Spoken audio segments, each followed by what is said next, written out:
Assalamualaikum warahmatullahi wabarakatuh. Jumpa lagi dengan gua Dimas di Coders Indonesia. Dan kali ini kita akan melanjutkan pelajaran kita. Pelajaran, buset ya, belajar lah ya, belajar kita terkait Nest.js. Dan kita akan membahas secara spesifik apa sih itu controllers gitu ya. Oke, kita lanjut aja ke dalam materi kuliah gaskeun. Nah, ini dia halaman daripada apa namanya, documentation dari si Nest.js, dan teman-teman kalau mau baca lebih lanjut boleh, ada di bagian controllers. Nah, teman-teman, sebenarnya apa sih controllers? Pada dasarnya controller mungkin kalau teman-teman belajar atau beranjak dari Laravel ataupun yang lainnya gitu ya, pasti nggak akan jauh dari istilah controller adalah yang mengitukan view dan lain halnya. Sebenarnya apa ya, pure-nya gitu, adalah pure. Apa itu namanya? Konsep utamanya tuh sederhana. Controller itu adalah salah satu kelas atau objek yang tugasnya hanya ini nih, handling incoming request gitu ya, handling incoming request dan returning response to the client ya. Cuman di situ. Nah, karena aturan inilah sehingga ya salah satu aturan inilah yang membuat gue sebenarnya nyaman dengannya si Nest.js gitu ya. Karena kita benar-benar memposisikan si controller hanya untuk mengatur request dan response daripada satu flow proses gitu. Tidak serta-merta semuanya kita masukin ke dalam situ. Mulai dari nyusun DTO, mulai dari bikin query pakai ORM. Wah, semua ajibun ada di situ semuanya. Nah, di dalam Nest.js aturannya udah ditentukan sedemikian sehingga membuat kode kita sebenarnya menjadi lebih rapi. Tapi sebenarnya kalau misalkan teman-teman pengen disatuin di satu tempat pun nggak masalah. Cuman perhatikan ketika teman-teman nanti punya aplikasi yang lebih besar, itu akan sangat sulit sekali di apa namanya ya, di maintain lah ya, seperti itu. Nah, apa sih controller di sini? Nah, controller di sini tuh tadi bentuk request dan respon. Pada dasarnya controller ini adalah sebuah kelas teman-teman ya, sebuah kelas.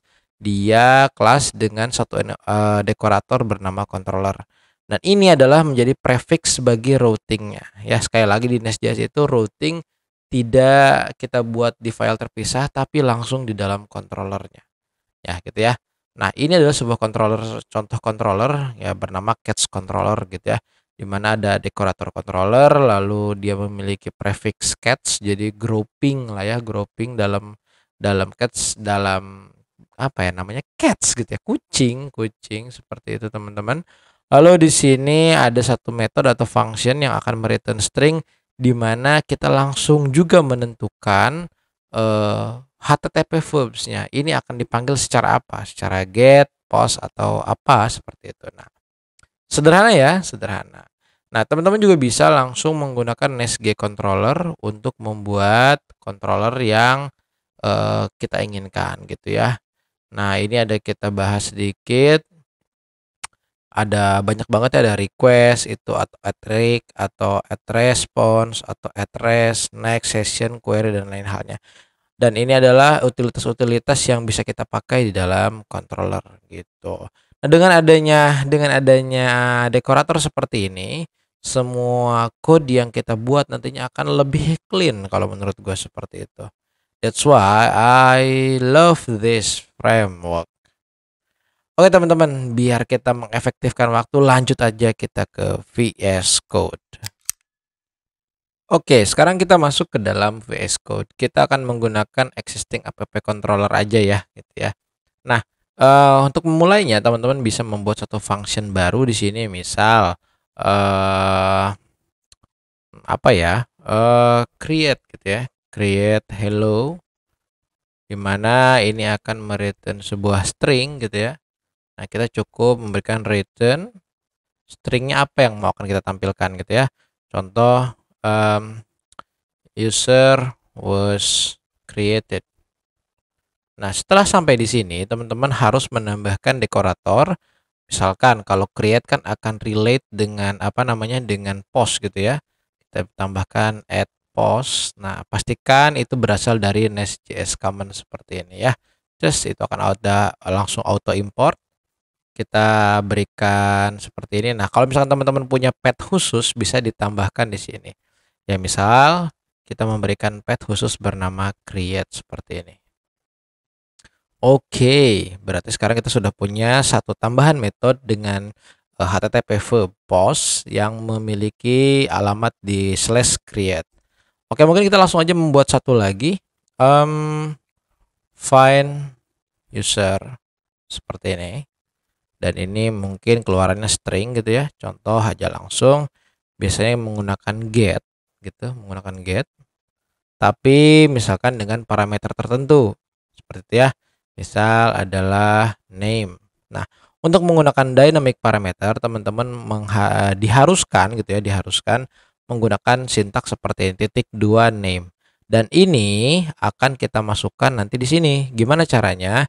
Di dalam function find user, teman-teman menggunakan annotation lagi add param gitu ya. Mungkin biar lebih enak terlihat seperti ini.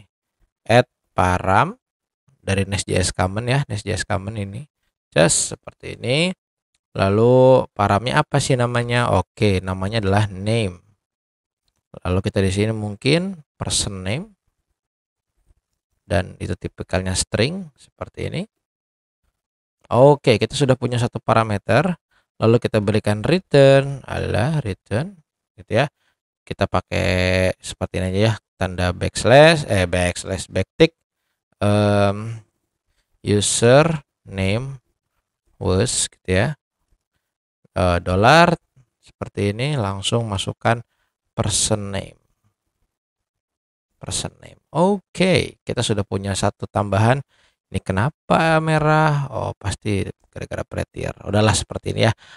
Ini artinya adalah ketika nanti kita memberikan satu tambahan gitu ya, satu tambahan seperti ini, atau mungkin bisa ditambahin ya. Name, jangan name atau ya user ginilah. Nah, nanti ketika kita memberikan tambahan di akhirnya, misalkan user garis miring Dimas seperti itu. Nah, parameter ini akan ditranslasikan menuju variabel bernama person name atau parameter bernama person name dengan tipe data string. Dan itu akan tampil di layar monitor kita nantinya. Seperti ya, kita udah punya yang spesifik atau mungkin delete gitu ya. Delete user. Oke, delete user, kita butuh param juga tapi nggak apa-apa, kita lanjut dulu string mungkin kalau contohnya di sini. Dan di sini kita tambahkan verbnya yaitu delete dari Nest.js common. Kita juga butuh dengan alamatnya gitu ya, dengan parameter name misalkan seperti itu. Jangan lupa tambahkan add param. Pastikan nama yang ada di dalam param ini sama dengan yang ada di sintaknya sini, setelah titik 2 ya. Oke, kita tambahin name. Lalu ini akan ditranslasikan ke dalam satu variabel gitu ya bernama person name dan tipe data string. Oke, kita berikan return supaya tidak merah. Return, pakai backtick user name, mungkin kasih nama person name gitu ya, was deleted. Oke, lanjut lagi, terakhir adalah yang CRUD ya, update user misal seperti ini. Kita langsung aja string add put, lalu tambahkan di sini mungkin user dengan parameter name. Don't forget to add param gitu ya, jangan lupa tambahin param name, lalu nama variabelnya bukan nama variabel, nama parameternya person name string. Oke, kenapa merah? Karena belum terimport. Update import from Nest.js common. Langsung saja kita beri return, misal username gitu, person name was updated. Nah, sampai sini kita sudah punya beberapa function dan juga langsung kita define dia menggunakan HTTP verbnya apa, bisa put, bisa delete, bisa get, bisa post, dan bisa get itu sendiri gitu ya. Oke, lanjut aja kita coba di dalam Postman. Gas ke. Nah, sebelum masuk ke Postman, pastikan aplikasi kita sudah berjalan dengan cara biasa ya teman-teman, di awal udah kita bahas, dan run start dev. Kalau ada teman-teman yang nanya dari mana start devnya Kang, coba dilihat di package.json, teman-teman akan menemukan satu script start dev, yaitu untuk nest start dengan apa? Dengan tambahan flag watch. Artinya setiap kali ada perubahan di code kita, maka aplikasi Nest.js akan dengan otomatis melakukan reload gitu ya. Oke, ini masih compilation in watch mode. Nanti kita lihat dulu lognya, apakah berhasil atau tidak.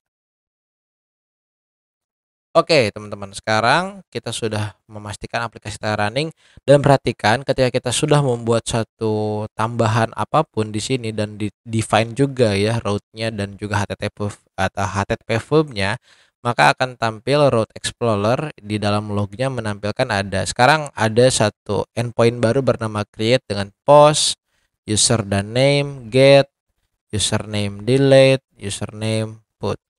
Nah, lanjut kita ke Postman, mari kita buka Postman-nya gitu ya. Nah, di sini gue udah punya satu Postman. Kita mulai dari defaultnya dulu. Ketika kita running hello coders ID seperti ini ya. Nah, lalu bagaimana dengan create? Begitu create akan muncul user was created. Ini sama dengan yang sudah kita tuliskan di sini ya. Seperti itu. Lalu find dengan parameter Dimas Editya gitu ya. Username was Dimas Editya. Kalau update, username Dimas Editya was updated. Update ya, sorry bukan update, delete ya, dengan verb delete gitu. User Dimas Editya, begitu di send akan muncul username Dimas Editya was deleted. So itu sangat mudah banget kan. Jadi artinya sebenarnya kita bisa dengan mudah melakukan melakukan pembuatan controller, itu akan sangat mudah. Lanjut kita ke seksi selanjutnya, kuy gaskeun. Oke, di dalam controller juga kita bisa memberikan prefix di dalam API atau endpoint kita gitu ya.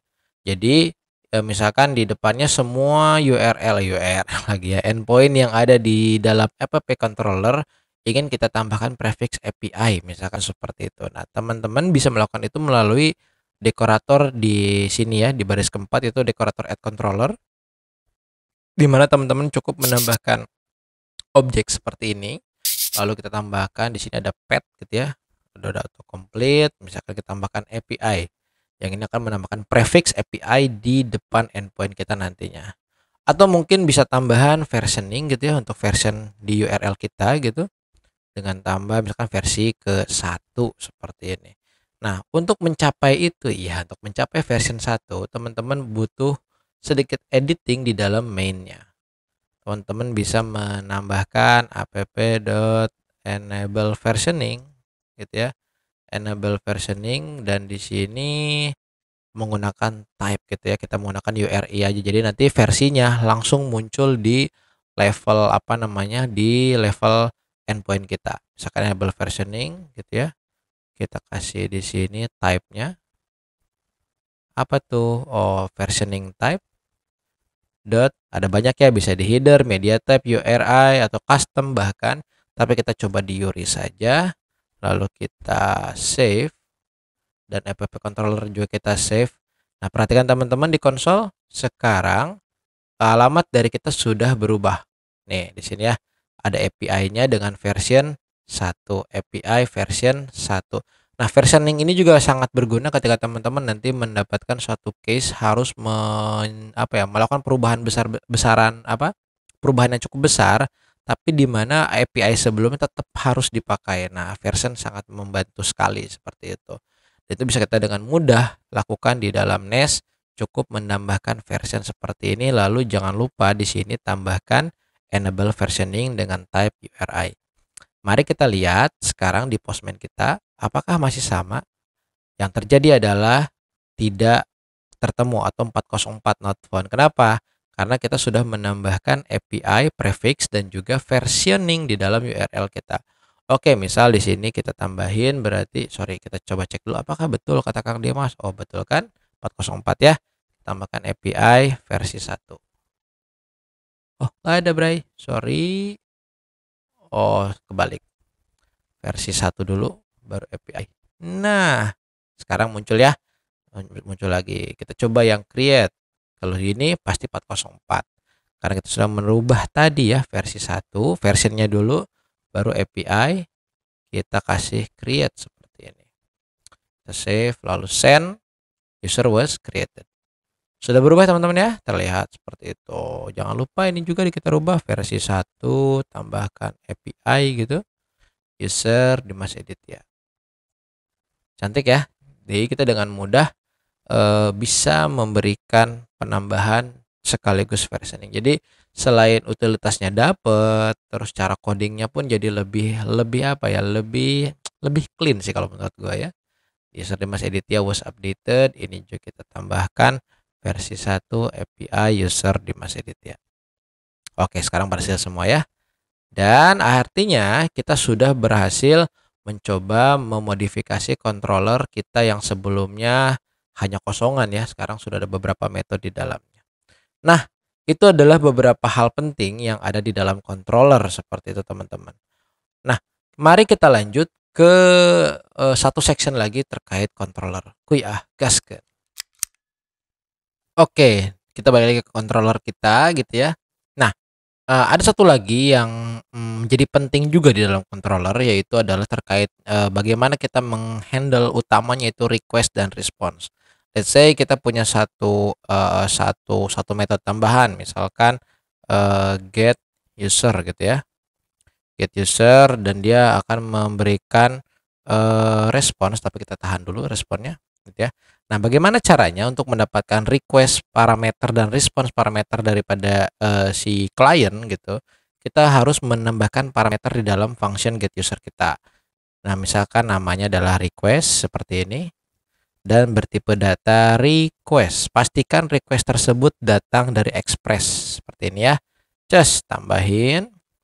Lalu kita tambahkan response juga, ini berupa kita kasih nama res aja ya. Response datangnya dari Express. Dari Express ini ya. Just response pastikan udah. Oke, sudah.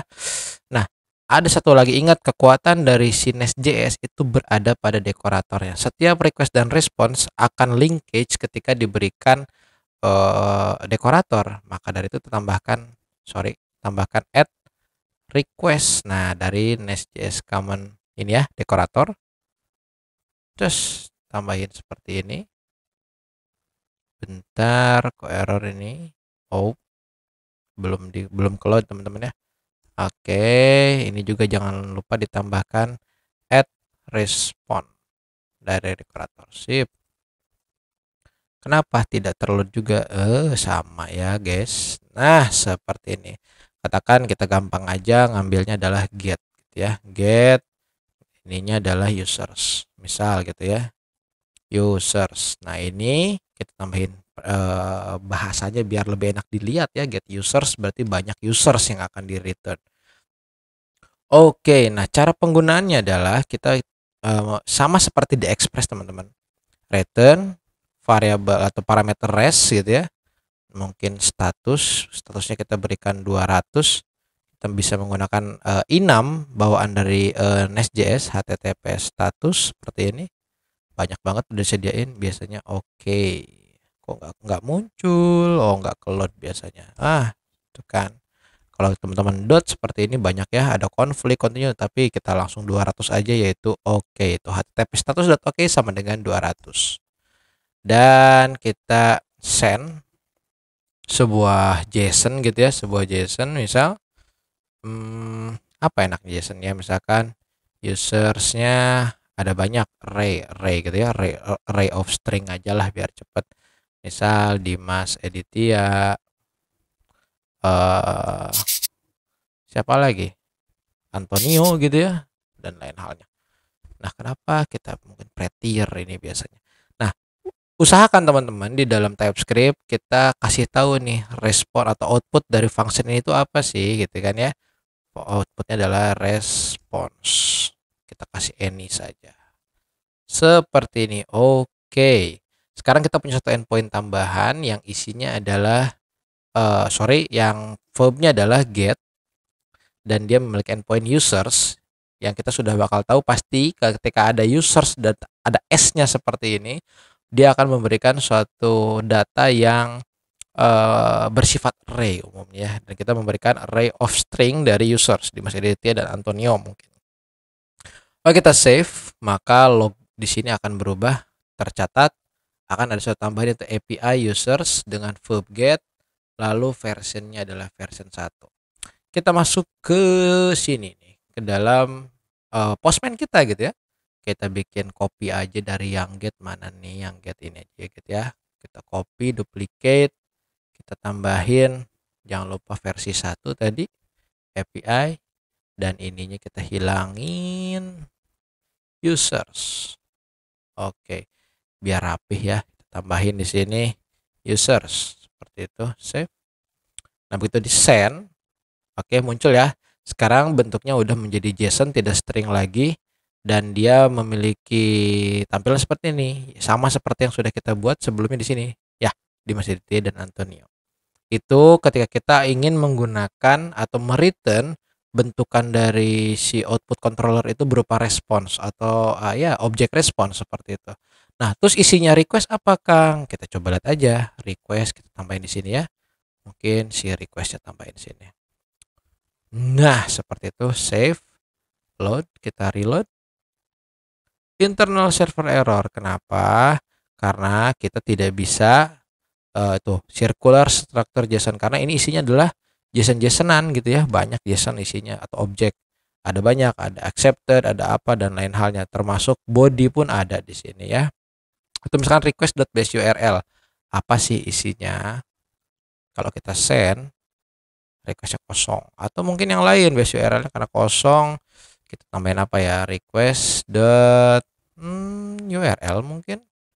Kita coba lihat URL seperti ini, save, tunggu. Oke, lihat ya, begitu ada request.url, dia akan memberikan nilai berupa alamat yang sedang kita akses sekarang. Jadi request ini sangat banyak banget, teman-teman bisa nanti explore sendiri isinya apa aja, banyak banget, nggak mungkin gue ceritain satu persatu kan. Jadi kita lihat saja, sekarang kita sudah mempunyai endpoint dengan adanya request juga response yang bisa kita mainkan di sini. Ada satu lagi sebenarnya untuk keterkaitan middleware gitu ya, ini bisa menggunakan add next seperti ini, atau mungkin nanti kalau kita pakai body post gitu, itu misalkan kita ngirim data, kita bisa menggunakan add body seperti ini. Misalkan data, tinggal tentukan DTO-nya apa, misal ya objek aja lah ya. Sorry, gini objeknya. Ini error karena prettier pasti. Dan ini error karena belum diimport. Oke. Ya, nanti kalau teman-teman berkaitan dengan data dan kita ngirim data JSON melalui post gitu ya. Nah, kita bisa menggunakan body, add body ini dia sebagai body parser untuk memparsing data yang masuk melalui request ke alamat users. Dan kita bisa tampilkan nanti atau mungkin diolah lebih lanjut di dalam method get users ini. Oke teman-teman, itu saja terkait controller. Terima kasih atas perhatiannya. Semoga di video ini teman-teman semakin mendapatkan ilmu baru yang lebih berguna lagi gitu ya. Akhirul kalam, assalamualaikum warahmatullahi wabarakatuh.